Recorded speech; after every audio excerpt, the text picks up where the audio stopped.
Well guys, I hope you can hear me with that wind behind, but been fishing now for about 20 minutes. I've got one rig with a pennel on, big worm bait, ragworm blow lug on the bottom on a 4-0, and that's been sent out at distance. And then I was fishing a pop-up rig, just a 3-hook pop-up rig close in, and the first fish of the day came in. Lovely little red gurnard, I can hear him croaking away. So it's a promising sign. Always like to fish a pop-up rig down here because you never know what it can pick up. But as the sun fades out, I think we'll go over the big stuff. You can see Ben behind me in the blue igloo, and then behind him we've got Andy, and then George is right down the far end. But yeah, cracking start, so I'm going to get him back and hopefully we can get some more fish.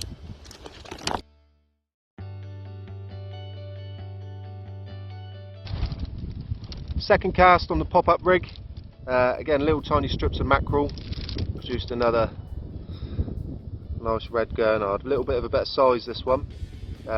Tend to get them a lot more frequently down the deeper part in Bridge and Camp where we are, as opposed to Abbotsbury, Bexington. Just, I'm not sure why, maybe the deeper water, but seem to find a few more of these. The other end it's all tubs, the odd grey. But yeah, I'm going to get him back and hopefully we'll get some more. Right, we're just approaching darkness now, so the sun's gone down. Managed to winkle out a few mackerel on the feathers. Ben kept himself busy for half an hour or so. Managed to get a few out. Nice sized mackerel as well, so we'll be chopping them in half and putting them on later on in hope of a conger or anything big, maybe a ray. I continued fishing the pop-up rig into the darkness, purely to see if any mackerel would pick it up, but as I suspected it wasn't mackerel, it was these. So got 3 or 4 scad. Now, a lot of people don't really use these, but I think they're underrated. I will use this as bait, so all I'll do is I'll just cut it straight down there, so I've got big head section, big old hook through there, and that will go flying out. Not too far, maybe 60 to 80 yards, and hopefully something will come and pick it up. But yeah, thanks guys.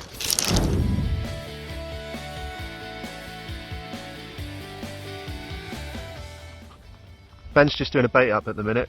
He's trying for a cod, so we'll just have a little look at what he's doing. So what rig have you got there, Ben? Got a 5 foot up and over. We got £60 rig body and £40 black amnesia. Any reason for the black amnesia? Looks pretty. Yeah. That's about it. I've shrunk down my hook sizes today, so for my top pennel hook I've got a 2.0 Chinu from the Skakumas, and on the bottom I've got a 3.0 Chinu from Sakuma. Fairly small for the fish we're targeting. Is there a reason? You'll tend to find you'll hook them slightly deeper when you've got the smaller hooks. The bigger hooks, you will hook them, you know, if you've got a decent hard bite quick. But the finicky fish and the smaller fish, they'll tend to get them a lot further down. So they'll be gut hooked. Yeah, then you know the last thing you want to do is lip hook the first cod of the night and lose it on the edge, you know. So yeah, smaller hooks are a little bit better.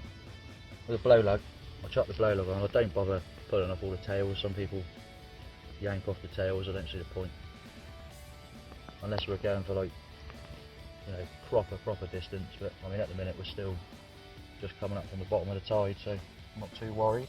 Cracking evening at the moment, so we've got, I think it's a northeasterly wind blowing probably about between 10 and 14 miles an hour. So it's sort of off your left shoulder, but conditions look lovely. Just need the fish to come on. It'd be nice, wouldn't it? Yeah. So what we got there then? 3 blow lug going on. Yeah. Chuck a few blow lug on.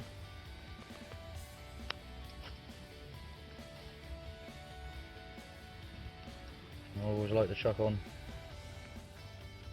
a good few rag. I always hear mixed reviews about ragworm. A lot of people don't tend to use them for the cod, they just go all out blow lug. So why did you use a few ragworm? Is it to fill the bait out, or? To be honest, originally it was more sort of filling the bait out, but after time I've had my PBs on ragworm. You know, and you sit there fishing with blow lug bait and they always seem to come on the one that's got the rag on, whether it, you know, coincidence, but Yeah, you just got a bit of confidence in it, so keep using it, I suppose. So we got 3 blow lug going on there, and then that's 1, 2, 3 rag. 3 rag. Again, keep the tails on. Like that. Big old bait. I like to use my blacks. I put halfway up and then fold half back and then whip it all on. So it's just set and ready. You ain't got to mess about then. Do you favour frozen blacks or fresh? Obviously it's nice when you can get fresh blacks, but we're using frozen tonight. Do you think there's a big difference?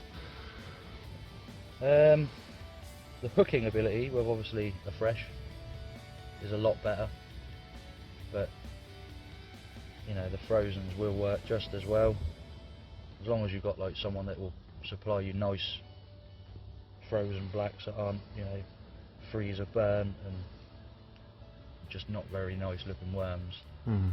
We're quite fortunate down our way. The chap we get the worms ones are always a decent set of worms. So.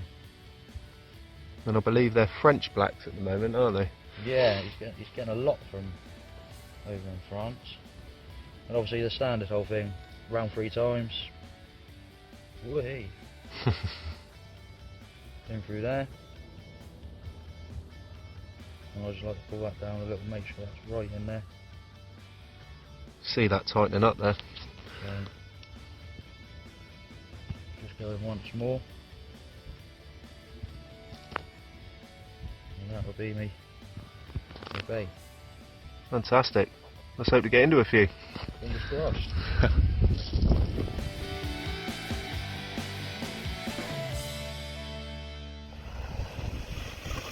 So it's just gone 10 o'clock now, and the nuisance fish have come in. So we have strap after strap after strap. So what we're trying to do, what I'm going to do now is increase my hook size. So I was using a 4.0 and a 3.0 pennel hook at the top. I'm now going to opt up to a 5.0. But to be honest, Chesil Beach is absolutely plagued with straps. Used to be dogfish, seems to be changing. It's just more and more straps. But hopefully we can get through them. You just got to persist, because one of those bites could be a half decent fish.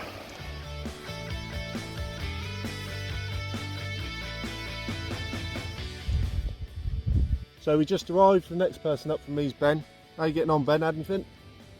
Yeah, we've had a shit ton of conger eels, a few pout, missed a couple of nice slackline bites on the cod baits. So they're definitely about then.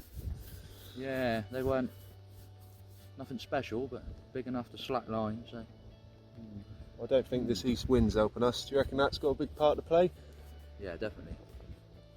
It's not very nice. It's picked up quite strongly now, isn't it? Mm.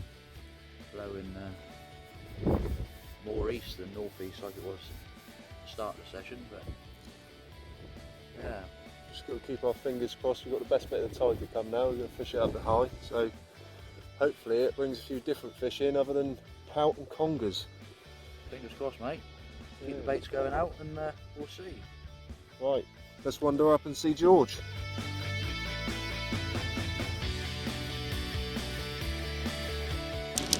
Just got to our final stops. Right on the end we've got George. How are you getting on, George? Anything exciting happening? Not too exciting, no. It's been fairly productive with small stuff, pout, straps to keep us busy, but nothing worth shouting about as of yet. I was just saying to Ben, we've got the best bit of the tide now though, because we're fishing out the high, and hopefully it brings a few in. But it looks like you've got a little nibble on that left rod there, doesn't it?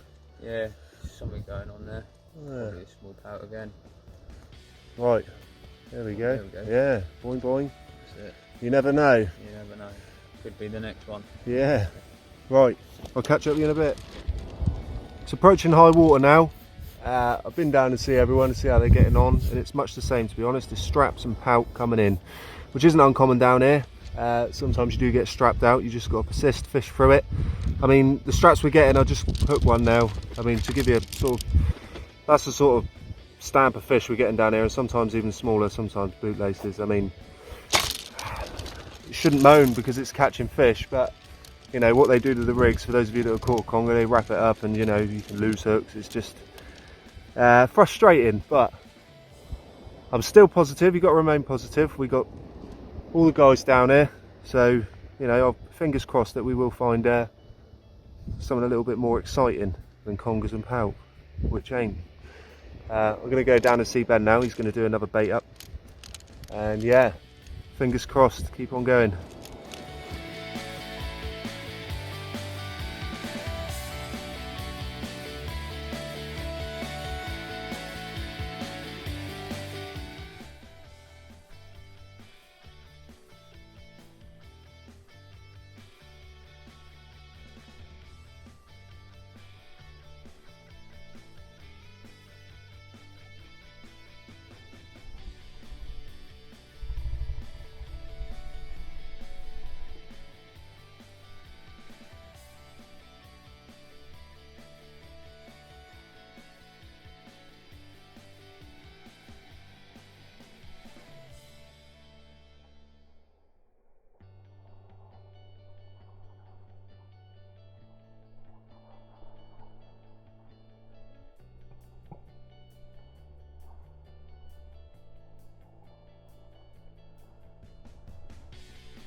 I just want to show you a little rig I like to use down here, just the running up and over. I like to make it run, it makes it a bit easier. Carry on and chuck some bait on it now. Start off with a couple of blow lug.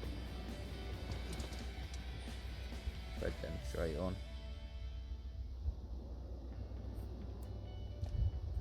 Like so. Do 2 or 3 of them.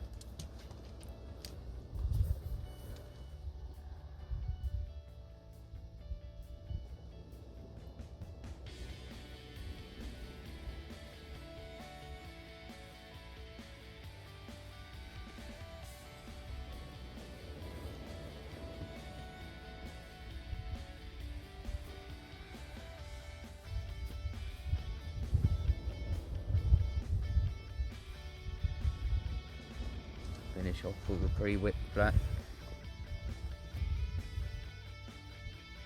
Blue Peters, one I made earlier.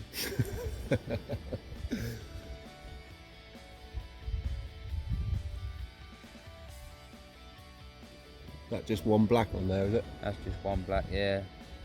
Like say, whip it on. I'll fold it in half and whip it on with a needle and then thread it straight off the needle onto this. And then kiss it off with a little slipper limpet. Slipper limpet? Yeah.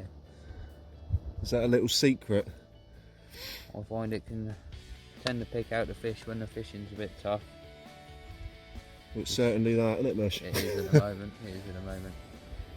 We're down, back in the top with the pennant work tightened down, and you end up with a nice cod bait. Hang on, send him out. That's it. Finally, something a bit different. So Georgia just shouted me over, I'm out of breath, I apologise. Had a little smoothie. Nice little one, a couple of pound there. Lovely little starry. Nice to see something different other than pouts and congers though, isn't it? Yeah. But yeah, what was that on? Blow lug and blacks? Yeah, black lug.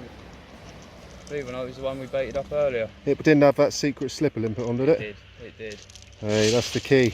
Yeah. Oh, well done, George. Nice to see. Yeah, cheers.